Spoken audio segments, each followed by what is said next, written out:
Hello students, I am Roshni from enlightening yourself. Students, आज हम start करते हैं एक worksheet, chapter motion and time. Worksheet बहुत ज़्यादा इंपॉर्टेंट होती है स्टूडेंट्स करनी। क्यों करनी चाहिए हमें वर्कशीट? क्योंकि जब भी हम कोई चीज़ पढ़ते हैं तो हमें उस चीज़ के बारे में पता नहीं चलता कि हमें वो कितना आउटपुट, कितना हमें वो लर्न हुआ है। तो अपने आप को जज करने के लिए कोई ना कोई हमें उसके क्वेश्चन आंसर, कुछ उसके एमसीक्यूज, ट्रू फॉल्स, इस टाइप की वर्कशीट हमें ज़रूर सॉल्व करके देखनी चाहिए। और साथ साथ में अपना टाइम भी नोट करना चाहिए कि आपने कितने क्वेश्चंस कितने टाइम में नोट कर दिए। टाइम मैनेजमेंट मैं वो इसलिए बता रही हूँ आपको क्योंकि आगे जब हम हायर क्लासेस में हो जाएंगे वहाँ पे टाइम मैनेजमेंट बहुत ज़रूरी है। और जब भी हम किसी कंपटीशन की तैयारी करते हैं ना स्टूडेंट्स, तो वहाँ पे हर स्टूडेंट को देखो आंसर बहुत ऐसे होते हैं जिनको स्टूडेंट्स को आता है, लेकिन उनके पास कैलकुलेशन, उनके पास ये जजमेंट के लिए, जस्ट अपने आप को जज करने के लिए कि मैं कौन सा ऑप्शन लगाऊं कौन सा नहीं, तो क्योंकि वो उस वक्त एकदम बिल्कुल ध्यान में नहीं आता। तो इसलिए अपने आप की स्पीड मेंटेन करना और क्वेश्चंस को फटाफट करने की, न्यूमेरिकल को सॉल्व करने की ये स्पीड होनी चाहिए। तो चलो स्टूडेंट्स, हम स्टार्ट करते हैं वर्कशीट। सबसे पहले क्या है, विच of the following relation is correct. देखो स्टूडेंट्स, कौन सा रिलेशन करेक्ट है। सबसे पहले आप देखो, मैंने आपको फॉर्मूला बताया था कि स्पीड इज इक्वल टू क्या होता है, डिस्टेंस अपॉन टाइम। क्या बताया था स्टूडेंट्स मैंने?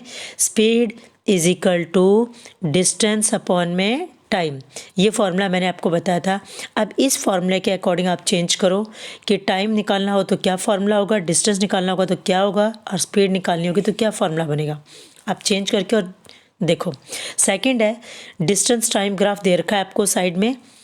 तो यहाँ पे देखो, जब यहाँ पे हमने ये डिस्टेंस वाली एक्सेस हो गई और यहाँ पे क्या है, एक टाइम एक्सेस दिखा रखी है और दूसरे यहाँ देखो ये क्या है, इस पे टाइम पता चल रहा है और इस पे हमें क्या पता चल रहा है, डिस्टेंस। तो यहाँ पे अगर इसके पैरेलल में लाइन होती है स्टूडेंट्स, वो क्या होता है, ऑब्जेक्ट रेस्ट पे है या यूनिफॉर्म मोशन है, नॉन है या अबव है। चेक करो और सोचो। नेक्स्ट है, आप अपने करने के बाद मेरी वीडियो की आंसर की देखना, अदरवाइज़ आप अपनी नॉलेज कभी भी चेक नहीं कर पाओगे। कुछ ही सेकंड लगते हैं स्टूडेंट्स। अगर आप सेकंड में देखोगे तो आपको इस वर्कशीट सॉल्व करने में ज़्यादा से ज़्यादा 10 मिनट्स लगेंगे। तो क्या है, 10 मिनट के लिए आपको आंसर देखने की ज़रूरत नहीं है, पहले करने की कोशिश करो। नेक्स्ट क्वेश्चन है students, a simple pendulum takes, एक सिंपल पेंडुलम कितने सेकंड लेता है, 42 सेकंड लेता है। उस 42 सेकंड में कितने ऑसिलेशन कंप्लीट करा है, 60। तो मैंने आपको टाइम पीरियड का फॉर्मूला बताया था, उसके अकॉर्डिंग वैल्यू पुट करके और निकालने की कोशिश करो। नेक्स्ट देखो, how far would a road runner go travelling at a speed of 35 metre per second in 700 second. देखो स्पीड हमें दे रखी है ये रही, ठीक है, हमें टाइम दे रखा है, कितना हो गया, 700 सेकेंड। अब हाउ फार मतलब कितनी दूर जाएगा वो ऑब्जेक्ट, रोड रनर जो है वो कितनी दूर जाएगा अगर ये स्पीड ये होगी और टाइम उसका ये हो गया। तो हाउ फार का मतलब क्या हो गया स्टूडेंट, यहाँ पे क्या कैलकुलेट करना है, डिस्टेंस। ओके, नेक्स्ट क्वेश्चन क्या है स्टूडेंट्स, यहाँ पे देखो, which of the following is not a unit of time. देखो इसमें से टाइम की यूनिट कौन सी नहीं है, क्या सेकेंड, मिनट, आवर और सनसेट। बिल्कुल इजीली ऑप्शन आपको पता चल रहा है।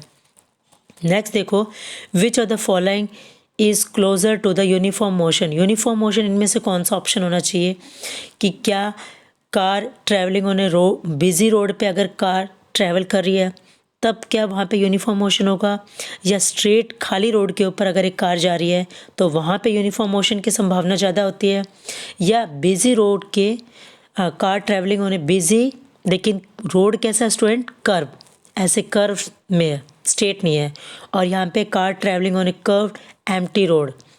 वहाँ पे ऊपर वाला बिजी था, यहाँ पे क्या है, एम्प्टी, मतलब बिल्कुल रोड क्या है, खाली है, लेकिन रोड कैसा स्टूडेंट्स, ऐसे कर्व में है। अब आप सोचो और मुझे बताओ। नेक्स्ट देखो स्टूडेंट्स, क्या है, true false. A device in which falling sand is used as timing device is called a water clock. देखो स्टूडेंट, जहाँ पे सैंड गिर रही हो तो उसको हम वाटर क्लॉक कहेंगे क्या। चेक करो ये ट्रू होना चाहिए कि फॉल्स होना चाहिए। मैंने आपको वीडियो में भी एक्सप्लेन किया था। अगर दूसरा देखो, when a body covers equal distance in equal interval of time, जब इक्वल डिस्टेंस होगा, इक्वल इंटरवल टाइम हो, क्या उसे यूनिफॉर्म मोशन कहते हैं।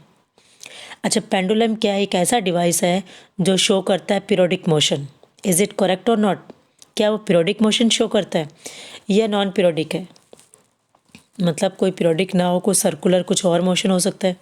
सो द टाइम पीरियड, नेक्स्ट देखो D option, the time period of a pendulum depends on the length of a string used. क्या time period किस पे डिपेंड करता है students? Length of the string, yes और no? Next है distance time graph from an object showing non uniform motion. अगर वहाँ पे नॉन यूनिफॉर्म मोशन का डिस्टेंस टाइम ग्राफ है तो क्या वो स्ट्रेट लाइन आएगी वहाँ पे? तो सोचो, और आपको सोचना चाहिए कि मैंने जब डिस्टेंस और टाइम की, क्या जब डिस्टेंस है, यहाँ पे डिस्टेंस था और ये यहाँ पे मान लीजिए टाइम का बता रखा है यहाँ पे, तो स्ट्रेट थी या यूनिफॉर्म थी? जब ऑब्जेक्ट नॉन यूनिफॉर्म मोशन में जा रहा था, नॉन, तो स्ट्रेट थी या कर्व था? तो कौन सा ऑप्शन था स्टूडेंट इसमें से? सो आप चेक करो और बताना चाहिए इसका। अब देखो स्टूडेंट्स, ये खुद बना के देखना। आपको क्या करना है, इसमें मैं आपको हिंट बता रही हूँ कि यहाँ पे जैसे ये डिस्टेंस है तो आपने यहाँ पे वाई एक्सिस पे क्या ये डिस्टेंस लिख दिया, यहाँ पे डिस्टेंस वाला ऑप्शन। यहाँ पे क्या लिखना है, ये टाइम, और इसकी वैल्यू पुट करते जाओ आप। टाइम में आपने क्या लिखा है, जैसे 9 AM, फिर 9:05 हो गई, 9:10 हो गए, 15 हो गए, 20 हो गई। और यहाँ पे क्या है, आप 2, 4, 6, 8, 10 उसके अकॉर्डिंग लाइन लगाते रहो, और फिर आप उसके अकॉर्डिंग डॉट लगाते रहो कि टाइम जब 9 बजे था तो ग्राफ में यहाँ पे कितना आया था, यहाँ पे 2 आ गया था। दूसरा यहाँ पे क्या 6, तो 5 उसके आस बीच का होगा।